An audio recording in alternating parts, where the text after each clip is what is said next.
Okay, testimony part 3.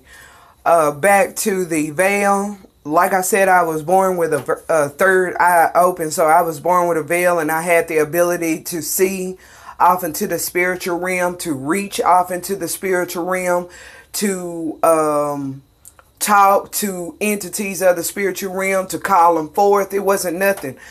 Most people that don't have that ability, they gotta spin around in circles and chant and put this potion with this potion and burn this candle with this candle. I didn't have to do all that. You know what I'm saying? It was just, I tell you to come forth, and you need to come forth, and you need to talk to me. This is a generational curse in our family. Simple, point blank, bottom line. I got a cousin in Nigeria. You know, she's like a cousin, but I adopted her as my cousin, and she was like, well, what all can you do? I told her, I said, I can see the future. I can see your past, your present, and your future.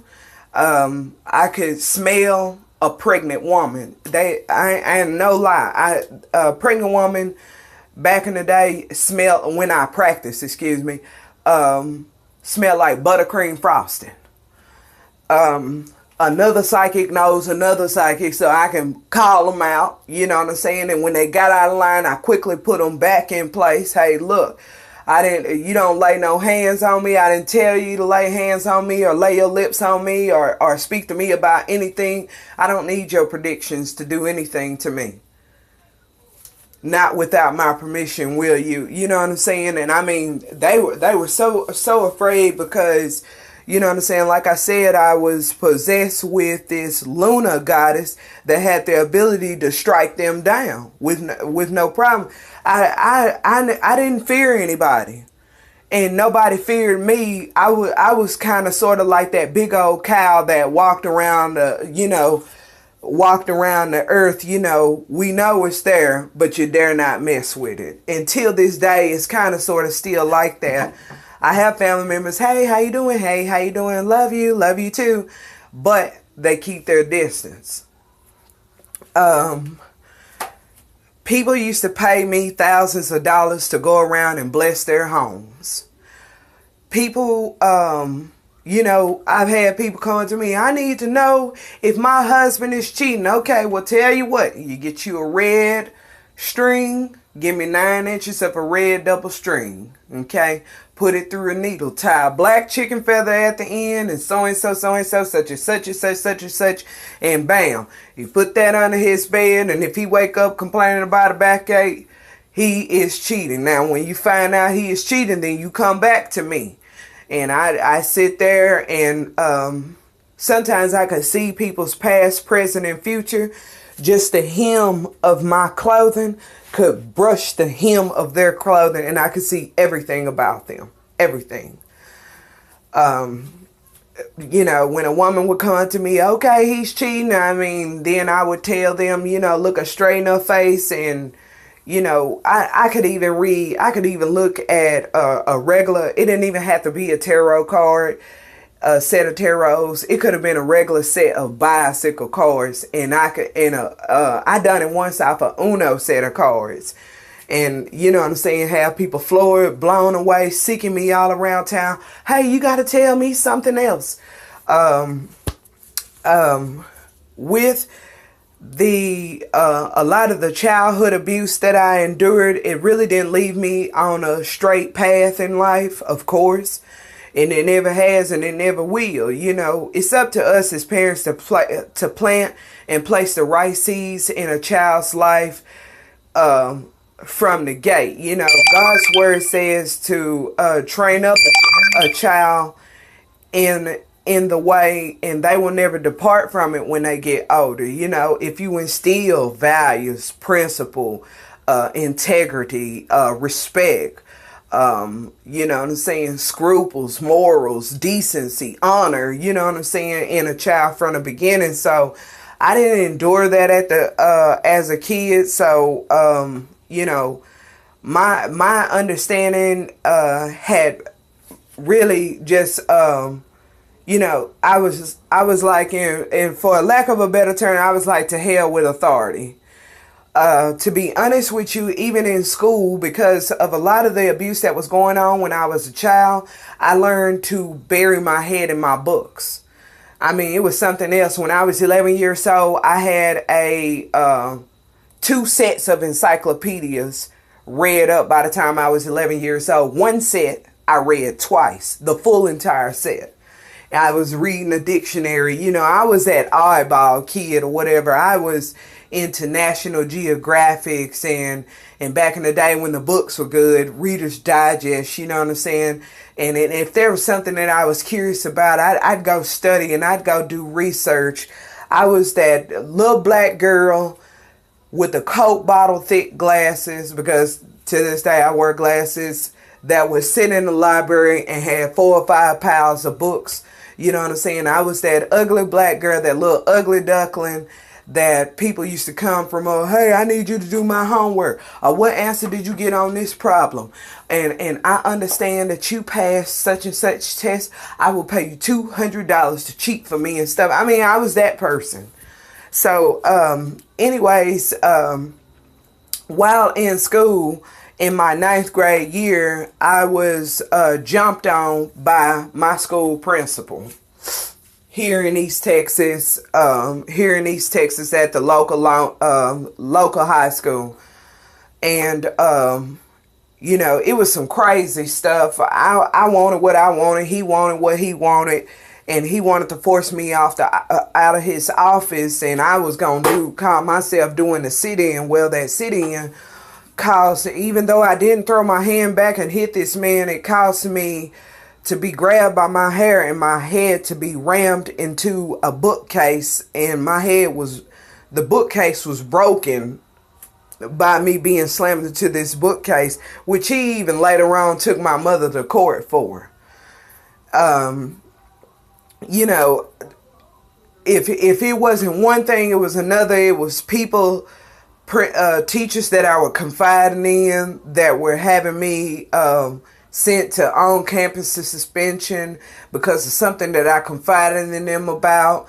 They knew I was being abused physically, mentally, and sexually and emotionally. The CPS stayed in and out my mother's life the whole time she had us. But they could never catch her in dirt. And even when they did catch her, the state of Texas still refused to pull me and my brother or pull us out the situation. And the cops were involved in a case was opened up. But my mother took my stepfather's side, and people that had nothing to do with the situation took this man's side, and that got the case shut down. So for a lack of a better word, you know what I'm saying? I was just, surrounded by idiots, surrounded by, either you are, sexually abusing me and you're supposed to be an adult. You're physically manhandling me and you're supposed to be my mom. You're beating my face in and closing my eye for 3 days, and you're supposed to be my dad, and you're slap jumping on me, and you're supposed to be my principal, and you're slap turning me in and calling the police on me, and you're supposed to be a teacher, and there was one cop that, and I never forget him.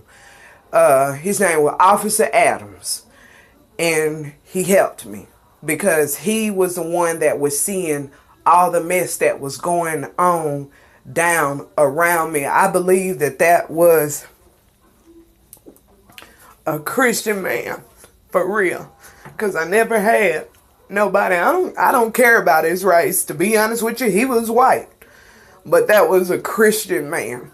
And that was the only one that was seeing what was going on and seeing all these tornadoes spinning around this child. And I don't understand how y'all can do this girl like this. I hope she gets away. I hope she gets away from you all and never come back. But, he saw it, but, I don't know. I don't care about his race. To be honest with you, he was white. But that was the only one that was seeing what was going on and seeing all these tornadoes spinning around this child. And I don't understand how y'all can do this girl like this. I hope she gets away. I hope she gets away from you all and never come back. But, you know, I already knew it was only so much that he was doing, but even if it's just to go and to kneel down in the privacy of your own home in the bathroom, just make sure the floor is clean. I'm just kidding, but by the tub and just kneel down and pray. 9 times out of 10, ladies and gentlemen, sometimes that's the best thing you can do for some people, because God knows how to deal with some things better than the rest. So anyways, back to what I was saying. I was a practicing pagan. And like I said, people used to pay me thousands of dollars. I'm not going to lie, I used to do drugs too. That was part of the way that I supported my habit, by fortune telling, palm reading, and casting spells. You know, there were people, I remember I was staying, I'm not going to lie, in McKinney, Texas at the time. People used to come from Dallas, Texas, to seek me out. Hey, look, I need something. Hey, look, I need some money. Well, how much you need? Well, Goddess Luna, I need $25,000. Okay, I'll have that for you by tonight. You know what I'm saying? I had such a habit, and I was so into the drug world, and I had such a habit. I supported my habit, not only fortune telling, casting spells, palm reading, and stuff. I ran into a Latino man. I believe that he was a distant drop off from the cartel, but this man even put me in charge over a whorehouse. So all these females, black females, white females, Latina females, and even had Asians on my team, used to go out and get that money, and they were to bring that money and put it back in my hand. I even sold men. That's right, men dressed in drag.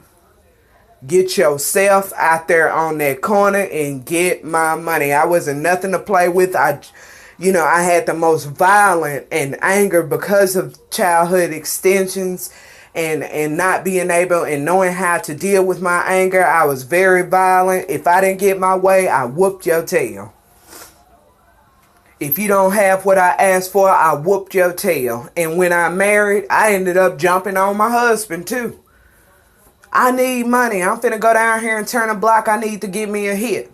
Well, I don't have no money. Yes, you do. Don't you lie to me, punk. Pow! Went upside his head. I broke that man's nose 3 times. No, I broke his nose 2 times, put 7 stitches down below his eye, 9 across his eye, and I set him on fire, and I hit him with a car. I'm talking about just violent. I would erupt. You know what I'm saying? I just wasn't, don't argue with me. You do as I tell you to do. Don't argue with me, you know. And it was crazy, too. I was just 130-pound, 5'7" little beanpole that would, you know, you wouldn't even think that this little old beanpole did this kind of damage. Yes, back in the day, yes, I was very... I was like a volcano. I was erupting, about to blow at any moment, you know. Like I said, I had abandoned all respect for authority. I had no respect for authority because the authority that I had in the beginner part of my life, they abused their authority, you know, taking advantage of me or nothing like that. And a part of it, what fused me was a self-pact that I made with myself. You know what? Everybody has hurt me throughout these years. I'm not finna let another doggone person hurt me again. And if you try and call yourself to hurt me, man, let me tell you something. I'm going to conjure up some stuff, man. I will run through your mind, through your whole entire family, man. And I will sink all of y'all. I used to be able to pick up a phone, make a phone call, and say a few words, and a couple of months later, somebody would drop dead. I mean, it was just due to some crazy circumstance, you know what I'm saying? But it was me cursing their lives. This video is fixing to get ready and stop, so I'm gonna go on ahead and stop it, and we'll continue on to part, I believe 1, 2, 3, 4, part 4. Sorry, y'all.